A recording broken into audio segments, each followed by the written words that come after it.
Hello everybody, welcome back to my channel. My name is Steve. For those of you that know me, welcome back. Thanks for tuning in. And for those that are new here, quick introduction. I'm an online personal trainer and coach. I live and breathe training. I'm 29, I'm Irish, and I'm currently living in Australia. So yeah, we're 3 weeks into the cut now. This is the end of week 3. We're going to go in and train my primary upper day. I'll explain the meaning behind the word primary as we walk through the workout. But yeah, we're on the 3rd week of the diet. We're going to go to a place I've never been before with this diet, the arbitrary 10% body fat number. So this is what I look like at 94 kg. We're going to send that down to 89, 88 this time. I reckon I look fucking sick dead.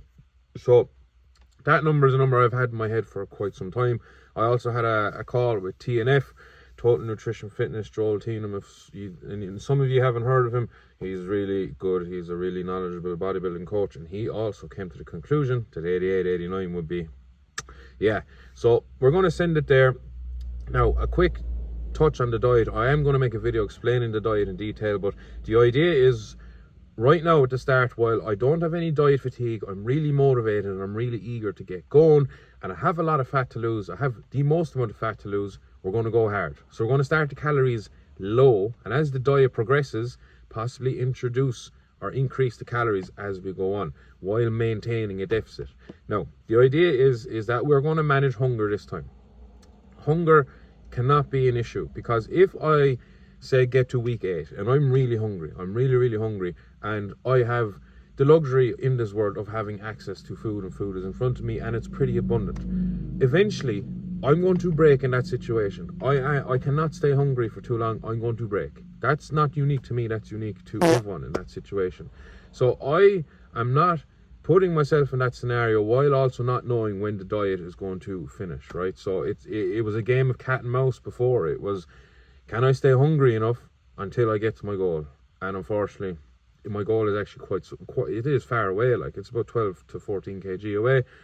I wasn't able to win that game. So this time, once hunger gets too high, guys, we are going to introduce more calories, increase the weekly calories, but also still maintaining a deficit. See if that helps. If that doesn't help, we look at strategic refeeds, through carbohydrates, improve performance, and just relieve the diet fatigue and just have some nice food. And if not, maintenance breaks, maybe a diet break that lasts a week, 2 weeks. If we get to a weight and we're like, you know what, we want to see this journey out, let's just chill here at maintenance for a few weeks, not put on any fat, but relieve hunger, relieve diet fatigue, and just learn what it's like to stay at this really lean weight. So yeah, we're going to go in now. We're going to do my check-in video, so you're going to see what the current rig is looking like, and then we're going to walk through the workout, which is a great workout. We're ticking every box with this upper day. So yeah, it's 5 a.m. here. We're heading into Culture in Wanneroo. Yeah, see you guys in there. Right, we just did the check-in video for Instagram. What I did in that is I showed what I looked like 3 weeks ago on this spot at 106.6 kg. So as of this morning, I'm 101.6, so there's about a 5 kg difference, and it is pretty evident from the videos. My chest, my shoulders, my arms, my legs look a lot fuller. This midsection still has to really tighten up. It only really kicks in at about 96, 97 kg, in around that area, and once I go past that, it really starts to open up. So really, all I need to do is take 10, 12, 13, 14 kg off this and I'll be sweet. Right, let's get into this workout. We're starting with chest press. Let's go. The primary upper day is underway, so the reason it's primary is just because I do more volume than my other upper day. And on that note, I'm doing upper lower. Both days are very similar, more or less the same, bar 2 exercise changes throughout the week. The logic behind that is I'm doing it way more frequently. I'll get better at the skill way quicker, which will allow me to move more weight at a better rate, which means quicker gains. How bad? So up first on the menu is a Panada chest press. I like this because it converges at the top. I feel like for my life that I've been benching or chest pressing, I've always been a delt and tricep presser. So the fact that this is bringing the upper arm, the humerus across the body, I can really engage my pecs on converging chest press machines. So I actually just did my first set. I had recorded this section of the video already, but the microphone just didn't work. So the first set I got 7 reps. There was no reps left in the tank, so we're going to try hold back in that intensity for this set, because my pec actually felt a bit sore too. It's 2.5 kg up on each side on last week, so it is a PB, thank God. It means we've more muscle than we've ever had before. Kinda, we'll see.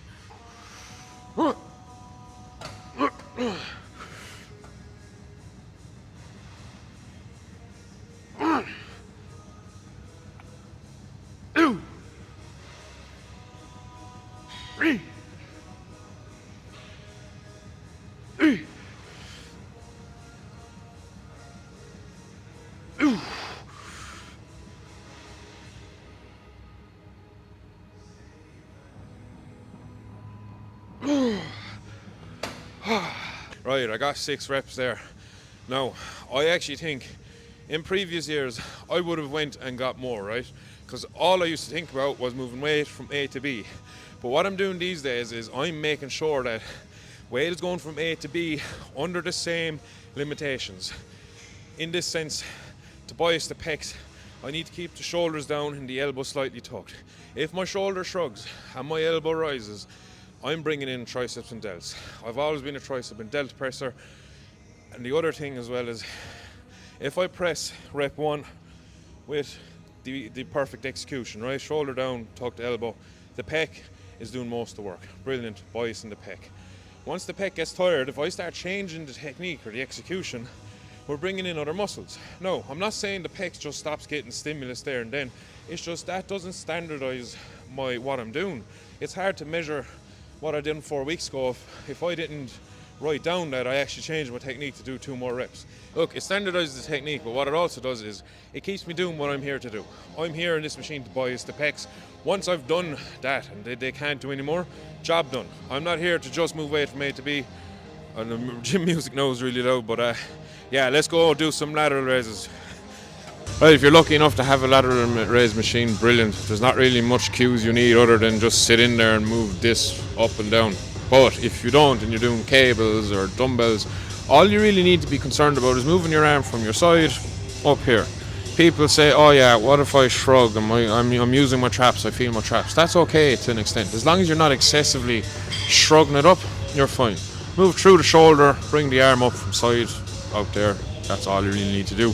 But get really strong at it. So I've actually regressed my weight on last week. I just recall last week being a bit of a fucking slug. It just didn't feel good. So I've dropped 5 kilos aside. It might see my rep range exceed 8, 9, 10. That's fine. I just want to get really good technique and bring it to a high intensity that's going to stimulate growth. So yeah, let's go.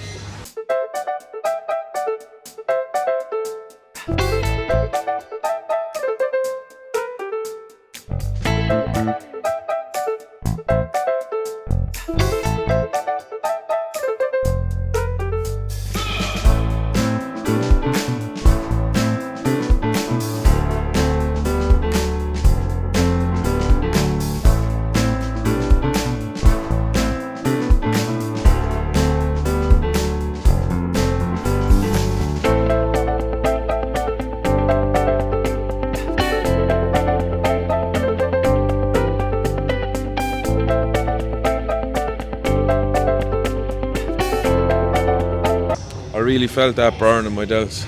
Sensations are good, they tell us a lot. But they can also be a limiting factor too. Like if you feel your traps in a shrug and it just has you overthinking it and trying to change it up and not feel your trap, that's where sensations can get the better of us. If you feel your traps in a shrug, in a lateral raise, it's fine. The trap is a big stabilizer for the shoulder girdle there. You're going to feel it, it's normal. It's like feeling your biceps in a dumbbell row. There's going to be some flexing of the elbow to some degree, so it's inevitable for some of us. Right, after this we're going on to T-bar row, the greatest back exercise known to man. Let's go. Upper back. Right, T-bar row, upper back exercise, first one of the day. Now, it is not strictly upper back. We do get a bit of lats, but we're not really biasing the lats. That's what we're going to use the rows and the pull downs for. This is more focused on the rhomboids, mid traps, upper traps, and obviously a small bit of lats, but more focused on the latter. So the idea here is just bring my elbow to the side of my torso, but also focus on moving my scapulas with it as well. So roll forward, around the pad, don't let the chest cave too much, pull back, shrug, pull the elbow back. It's as simple as that really. One thing I do here is when range of motion gets really cut, so like if I do a full rep, Grand, then the next one's like halfway. That's not a rep, and I'm not counting it. So, yeah, this is the same weight as last week. We got 7 reps and 6 reps on our sets last week, so we're going to try beat that. Let's go.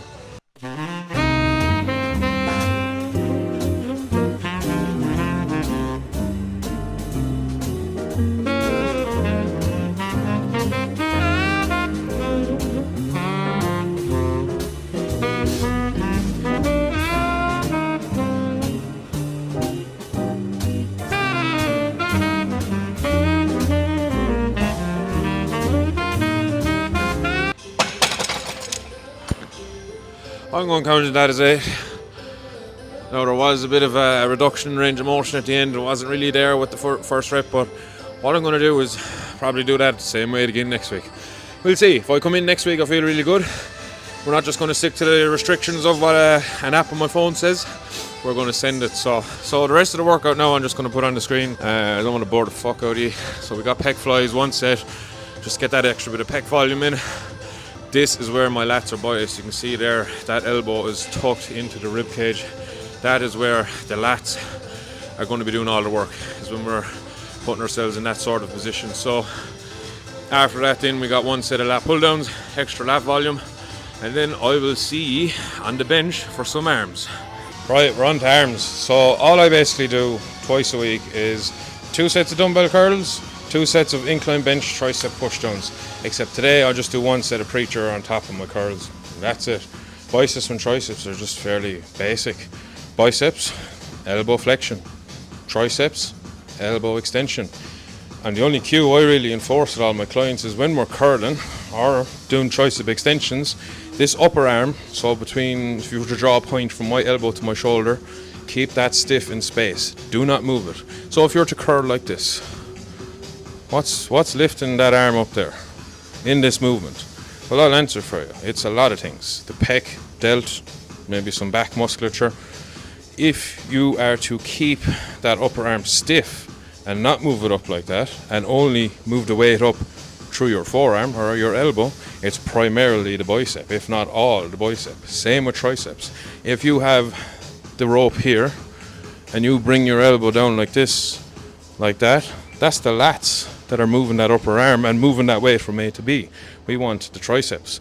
So what you want to do is keep that upper arm stiff in space and move through the elbow like that. Simple. So yeah, I've been on this weight, 22.5 kg, for about 2 or 3 weeks now. I am adding reps here and there every session, but we actually don't have 25s on this rack, which is very interesting, but 27s is just too much of a jump. So I'm going to stick with these and just get more reps. And look, I think lower weight to a degree is good. It doesn't hurt as much, it doesn't fatigue me as much, and I still get a good stimulus. So yeah, let's send it. What I'm going to do then after that is just play my other arm sets, so the tricep sets, the preacher curl set, and then I'll see you in the car after.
Well, that was a good session. Some progressions, some on paper regressions, but I think progression in the far of stimulating my muscles. You know, I took a lighter load on triceps. I took a lighter load on something else as well, I think, just for the sake of optimizing my technique. Because look, at the end of the day, I'm here to stimulate tissue growth. I'm not here to move weight from A to B. Will be eventually when I go to bench 200, but for now we're just getting jacked out of our minds. So next week we're going to go through our lower day. We're also going to have a video on a full day of eating for rest day and a full day of eating for training day. Not much difference between the two, to be honest. And yeah, I'm going to go now, get my steps in, edit my videos, do my check-ins, and relax my bones, my weary bones, and back into work tomorrow. So yeah, week 3 is done. Let's go into week 4. And honestly, I think in the next couple of weeks the abs will start popping, and once they start popping, it's fucking then we're into it. So yeah, thanks for tuning in. If you have any suggestions or any questions, please leave them in the comments. Get me on Instagram, Get Strong with Steve, or at getstrong.ie. Yeah, you all have a blessed Sunday. You all have a good day, whatever you're watching this. And yeah, as always, don't forget to get strong.